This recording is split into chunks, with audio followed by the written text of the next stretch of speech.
انعام کی آیت نمبر 56 سورۃ الانعام کا 7واں رکوع اور 7ویں پارے کا 13واں رکوع۔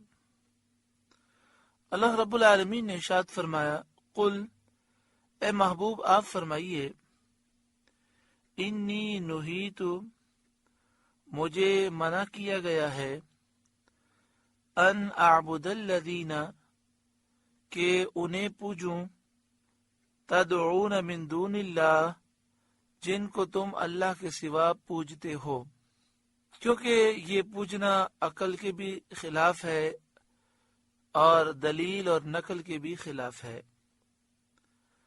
عقل بھی یہ کہتی ہے کہ بے جان پتھر خدا نہیں ہو سکتے، اور علم بھی یہ کہتا ہے کہ بے جان پتھر خدا نہیں ہے، اللہ وحدہ لا شریک ہے۔ قل اے محبوب آپ فرمائیے، لا اتبع اہواءکم میں تمہاری خواہش پر نہیں چلتا، یعنی تمہارا جو طریقہ ہے وہ نفس کی اتباع ہے اور خواہش کی اتباع ہے۔ تم نفس کی پیروی کرتے ہو، خواہش کی پیروی کرتے ہو، دلیل تمہارے پاس نہیں، تم دلیل کا اتباع نہیں کرتے،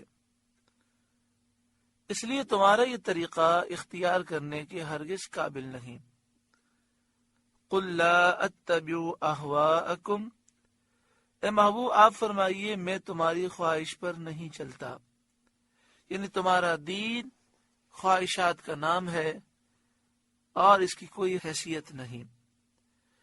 قد ضللت اذا وما انا من المہتدین یوں ہو تو میں بہک جاؤں اور راہ پر نہ رہوں، یعنی اگر میں تمہارے دین پر چلنے لگوں تو میں بہک جاؤں گا اور سیدھی راہ پر نہ رہوں گا، اور ایسا ہو نہیں سکتا کیونکہ نبی معصوم ہیں اور نبی اکرم صلی اللہ علیہ وآلہ وسلم معصوموں کے سردار ہیں، تو نبی کبھی گمراہی کے راستے پر چل نہیں سکتے، لہذا میں کبھی تمہارے دین کو نہیں اپناؤں گا۔ قل اے محبوب آپ فرمائیے، انی علی بینۃ من ربی میں تو اپنے رب کی طرف سے روشن دلیل پر ہوں اور مجھے اس کی معرفت حاصل ہے، میرے پاس روشن دلیل ہے کہ میں سچے دین پر ہوں، میں جانتا ہوں کہ اللہ کے سوا کوئی عبادت کے لائق نہیں۔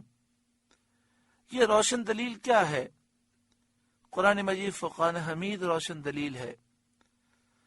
آپ صلی اللہ علیہ وآلہ وسلم کے کثیر معجزات روشن دلیل ہیں، اور توحید کے براہین واضح دلائل یہ روشن دلیل ہیں۔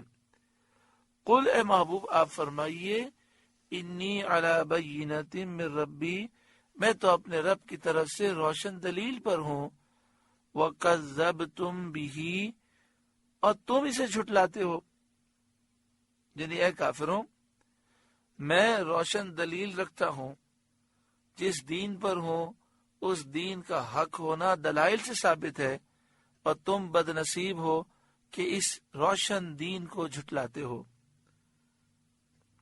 ما عندی ما تستعجلون به میرے پاس نہیں جس کی تم جلدی مچا رہے ہو۔ کفار مذاق اڑانے کے لیے نبی اکرم سید عالم صلی اللہ تعالی علیہ وآلہ وسلم سے کہا کرتے تھے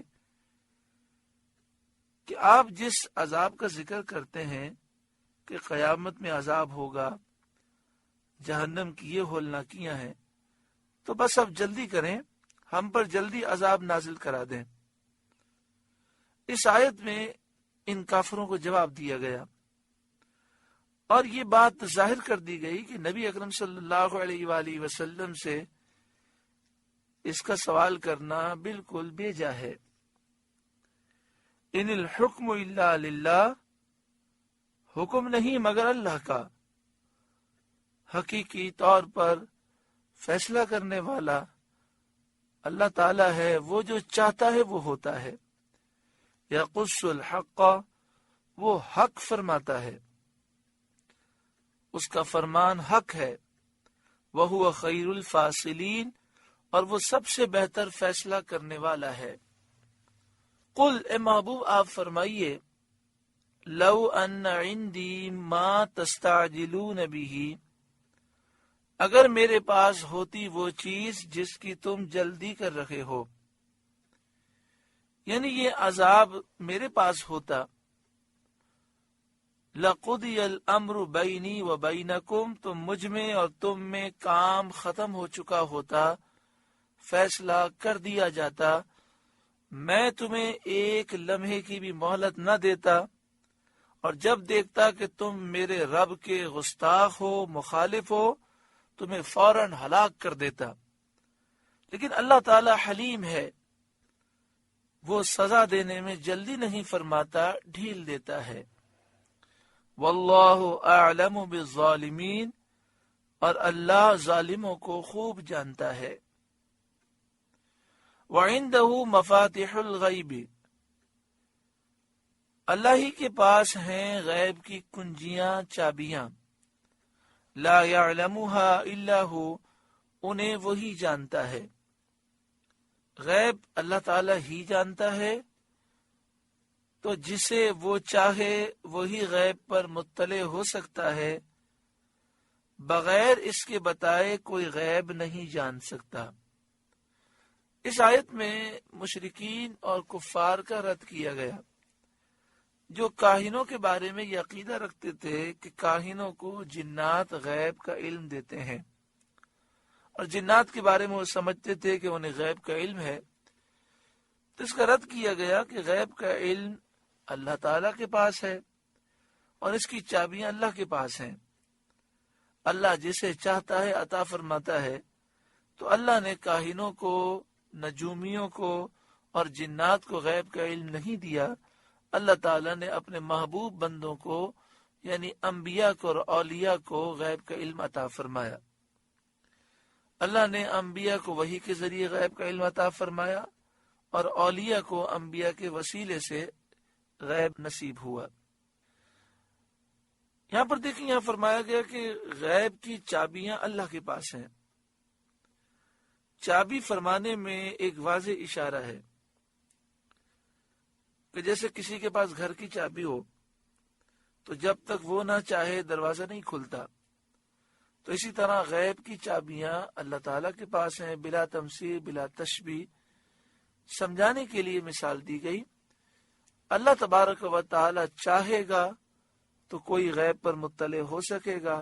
اللہ کا علم ذاتی ہے، اور اللہ جسے عطا فرمائے گا وہ عطائی علم ہے، اور جتنا اللہ تعالیٰ عطا فرمائے گا اتنا ہی اللہ کے نیک بندے جانتے ہیں۔ وَيَعْلَمُ مَا فِي الْبَرِّ وَالْبَحْرِ، اور وہ جانتا ہے جو کچھ خشکی اور تری میں ہے، سمندروں میں، دریاؤں میں، نہروں میں، چشموں میں، زمینوں میں اور پہاڑی علاقوں میں، میدانی علاقوں میں، جو کچھ بھی ہے اللہ جانتا ہے۔ وَمَا تَسْقُطُ مِن وَرَقَةٍ إِلَّا يَعْلَمُهَا، اور جو پتا گرتا ہے اللہ اسے جانتا ہے۔ وَلَا حَبَّةٍ فِي ظُلُمَاتِ الْأَرْضِ، اور کوئی دانہ نہیں زمین کی اندھیریوں میں۔ وَلَا رَطْبٍ، اور نہ کوئی تر، وَلَا يَابِسٍ، اور نہ خشک، إِلَّا فِي كِتَابٍ مُبِينٍ، جو ایک روشن کتاب میں لکھا نہ ہو۔ یعنی زمین کے اندھیروں میں جو دانے ہیں، جو تر چیز ہے، جو خشک چیز ہے، سب روشن کتاب میں لکھی ہوئی ہے۔ صدر الافاضل مولانا نعیم الدین مراد آبادی علیہ رحمہ لکھتے ہیں کہ روشن کتاب سے لوح محفوظ مراد ہے۔ اللہ تعالیٰ نے ما کانا و ما یکون کے علوم اس میں مکتوب فرمائے، یعنی لوح محفوظ میں جو کچھ ہو چکا، جو کچھ ہونے والا ہے، سب لکھا ہوا ہے۔ اور اللہ تعالیٰ اپنے نیک بندوں کو لوح محفوظ پر مطلع فرماتا ہے، اور وہ لوح محفوظ کو دیکھ کر، پڑھ کر ان علوم پر مطلع ہوتے ہیں۔ وَهُوَ الَّذِي يَتَوَفَّاكُمْ بِاللَّيْلِ، اور وہی ہے جو رات کو تمہاری روحیں قبض کرتا ہے، تو تم پر نیند مسلط ہوتی ہے اور تمہارے اختیارات، تصرفات اپنے حال پر باقی نہیں رہتے۔ رات کو انسان جب سو جاتا ہے تو اب باتیں ہو رہی ہیں، لوگ آ رہے ہیں جا رہے ہیں، اسے کچھ پتہ نہیں ہوتا۔ اسی طرح وہ اپنے ہاتھ اور پاؤں سے وہ تصرفات نہیں کر سکتا جو جاگنے کی حالت میں کرتا ہے۔ وَيَعْلَمُ مَا جَرَحْتُمْ بِالنَّهَارِ، اور جانتا ہے جو کچھ دن میں تم کماؤ۔ ثُمَّ يَبْعَثُكُمْ فِيهِ، پھر تمہیں دن میں اٹھاتا ہے، نیند سے بیدار فرماتا ہے۔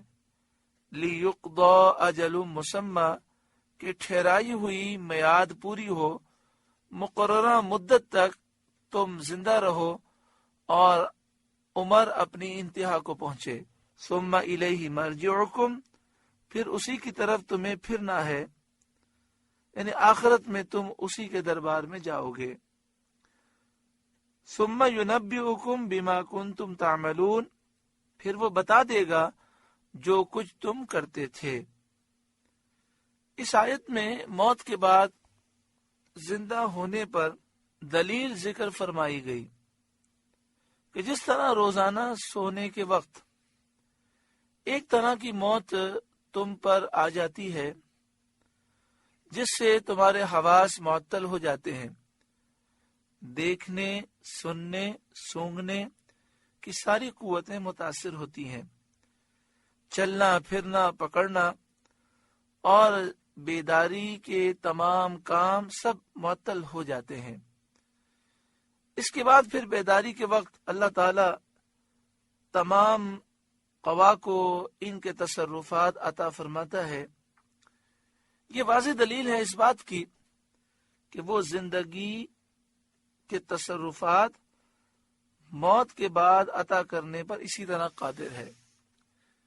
یعنی جس طرح تم سو جاتے ہو تو نیند بھی ایک طرح کی موت ہے، پھر جب تم بیدار ہوتے ہو پھر تمہیں وہی تصرفات، وہی طاقتیں حاصل ہوتی ہیں۔ اسی طرح جب تم مر جاؤ گے پھر تمہیں کل بروز قیامت اٹھایا جائے گا تو تم قیامت کے منظر کو دیکھو گے اور تمہارا حساب ہوگا۔ ثم ينبئكم بما كنتم تعملون، پھر وہ بتا دے گا جو کچھ تم کرتے تھے۔